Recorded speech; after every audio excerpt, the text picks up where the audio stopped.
नमस्कार। योगी डॉक्टर शेख कुमार के चैनल पर समस्त पिता तुल्य बुजुर्ग व युवा भाई और बहनों और भारत माता की पावन पुण्य पवित्र भूमि पर पुष्पों की भांति उछलते कूदते समस्त नन्हे मुन्ने बच्चे और बच्चियों सबको योगी डॉक्टर सबका हार्दिक अभिनंदन करता है और समस्त पिता तुल्य बुजुर्ग और भाई और बहनों व बच्चों और बच्चियों सबको सादर नमस्कार। देखिए, मैं आपको अपनी रचना की हुई प्रार्थना सुनाने जा रहा हूँ कि मन बड़ा ही शैतान है। मन इंद्रियों का भोग करता है और जिस इंद्रिय जिस पर प्रबल हो जाती है तो मन उसको करवा के छोड़ता है। अगर स्वाद इंद्रिय पे लपक गया तो किसी की चीज़ चुरा लोगे, खाने वाली गन्ना तोड़ लोगे तो मारेगा भी, पिटेगा शरीर और मन खुरापात करेगा। इसी प्रकार से जब हम काम उत्तेजित होते हैं तो काम वासना के लिए हमारा मन हमें इतना उतावला करता है कि चाहे हमारी जान चली जाए। धन के लिए हम अगर मन हमारा लालच कर जाए तो हमें हर तरीक़ा से मन हमें शरीर को हमारे पिटाने की और आत्मा को नरकों में पहुंचाने की सोचता है। मन तो मन एक ऐसी चीज़ है जो जड़ है लेकिन चेतन के साथ मिलकर के इंद्रियों के साथ इंद्रिय भोग करता है तो उन्हें और प्रबल बनाता है। देखिए, मैं आपको सुनाता हूँ कि मांझा मुँह रखूँ मन बापा जी और शरण गुरु की चल और समझाते बीते कितने योग और पल। मांझा मुँह रखूँ मन बापा जी शरण गुरु की चल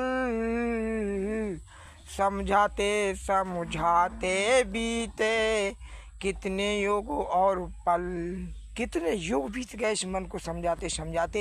जब हमने इस संसार में जन्म लिया, मन का 7 काल ने हमारे लगा दिया मन, और मन ही हमें नरकों में ले जाता है और मन सूरत का साथ देता रहता है तो ब्रह्म तक पहुंचाता है। ब्रह्म के बाद आत्मा का अपना निजमल रहता है, निर्मल हो जाती है।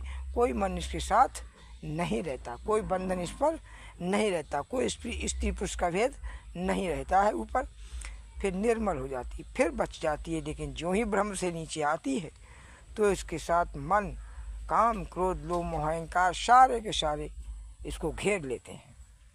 तो क्या लिखा है कि मांझा मुँह रखो मन बापा जी शरण गुरु की चल समझाते बीते कितने योग और पल। और कीट पतंगों में जब बिचरा और भोगो अटल फिर भी समझाया मन मैंने तूने की ना कल। जब हम कीट पतंगे बने तो भी हमें संत महात्माओं ने समझाने का मौका दिया कि अब भी तुम मान जाओ, लेकिन हमने कहा कल, यानी कल करेंगे ऐसा काम, छोड़ दिया, अच्छे काम को छोड़ दिया। जबकि संतों ने कहा है कि कल करे सो आज कर, आज करे सो अब, और पर में परलय होगी बहुत करोगे। अच्छे को हम तुरंत करें और बुरे को हम कल पर टाल दें, सबसे उत्तम तो तरीका यही है ना।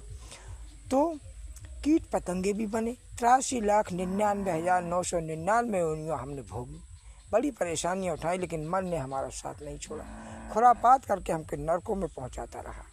तो और योनि का जब हुआ विभाजन चौपायों में आया जब बार बार जन्मा और मरना नहीं ठिकाना हल। बार बार जन्म लिया, बार बार मरा। चौपायों से इंसान की योनि मिलती है।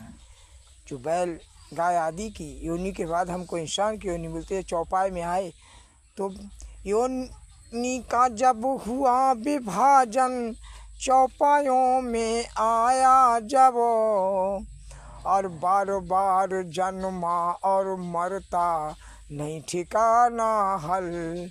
मांझा मुँह रखो मन बापा जी शरण गुरु की चल समझाते बीते कितने योग और पल, मनुष्यों को पाकर बंदे क्यों बनता पागल। मनुष्य योनि मिली है हमको 83,99,999 योनियाँ भोगने के बाद हमको ये मानव तन परमात्मा ने दिया अपने निज घर जाने के लिए।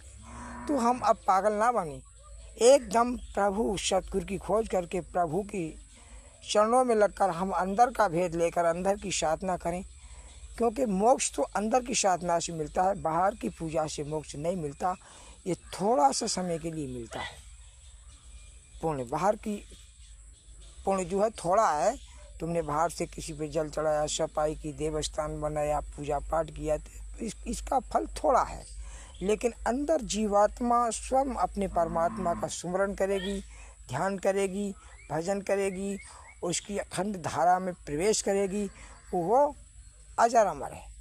कभी उस संसार में वो आएगा ही नहीं, कभी नहीं आएगा, वो मोक्ष मिल जाएगा उसको जन्म मरण से। तो लिखा है मैंने आगे शब्दों में कि मनुष्यों को पाकर बंदे क्यों बनता पागल, और प्रभु के चरणों में लग जा ध्यान लगा पल पल। प्रभु के चरणों में लग जा ध्यान लगा पल पल, और मान जा मूर्ख मन बापा जी शरण गुरु की चल। तो हमको गुरु की तलाश करके जो मानव तन मिला है, सो श्वासें शेष बची हैं। जवान कहते हैं अभी भजन करने की उम्र नहीं है। अरे 6 साल का 5 साल का बच्चा भजन करना स्टार्ट कर देता है, तुम कहते हो भजन करने की उम्र नहीं। पहले से ही अभ्यास करो, भजन करो, तो तुम इतने भजन में लीन हो जाओगे कि तुम बहुत ही अच्छा भजन करने लगोगे, आत्मा उस परमात्मा से मिल जाएगी। तो इसलिए इस कार्य को करो, भगवान का भजन जरूर करो, और नाम लेकर के अंदर में ज्योति जला करके, बाहर की ज्योति की आरती नहीं, ये लोकल आरती है, अंदर में आरती करो। थाल न दीपक न घृत बाती, न थाल है न दीपक है, न दिया है न बाती है। थाल न दीपक न घृत बाती, परम प्रकाश अखंड दिन राती, अखंड ज्योति जलती रहती है, उस पर आरती करिए। किसकी करोगे आरती? तो इस प्रकार से अखंड ज्योति यहाँ आरती करिए। तो लोकल आरतियाँ हैं, थाली से घुमा रहे हैं ऐसे करके,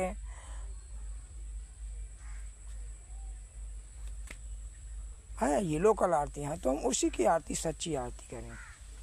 थाल सजा है मन मंदिर न्यारा, यहाँ थाल सजा लो अपना, काय का सजा लो थाल सजा मन मंदिर न्यारा। दया धर्म सत्य दीप, हमारा दया का, धर्म का, सत्य का दीपक जलाओ यहाँ।